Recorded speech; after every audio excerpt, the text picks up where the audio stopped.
Hi, I'm Sam Strunk, and I'll be teaching you all about the synthesis and the function of glycogen. The first step to creating glycogen is to combine many different molecules of glucose into a short chain.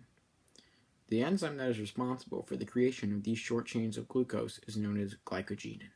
To make these chains of glycogen even longer, glucose 6-phosphate, a product from glycolysis, is made into glucose 1-phosphate, also known as G1P. A molecule known as uridine triphosphate is then thrown into the fray, and 1-phosphate from UTP and the uridine attach to the phosphate group on G1P, glucose 1-phosphate. This then creates a molecule known as uridine diphosphate glucose, abbreviated as UDPG.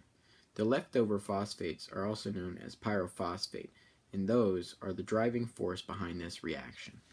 An enzyme known as glycogen synthase then adds a UDPG molecule to a glycogen chain. The hydroxyl group on the 4th carbon of the end of the glucose at the end of the chain performs a nucleophilic attack on the 1st carbon of the UDPG molecule, which separates off the UDP from the glucose. This then creates an alpha 1,4 glycosidic linkage and adds one more glucose molecule to the glycogen chain. Afterwards, ATP donates a phosphate group to UDP, which then in turn creates UTP and ADP.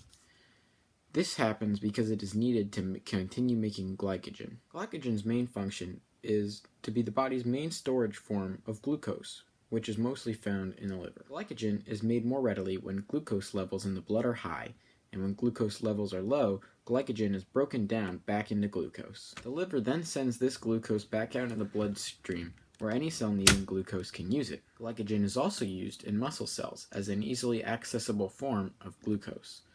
Now, this glycogen cannot be shared between cells. I sincerely hope that you guys enjoyed my lecture on glycogen. If you have any questions, please do not hesitate to ask Austin or Drew, who will be there at your leisure to help you. Thank you.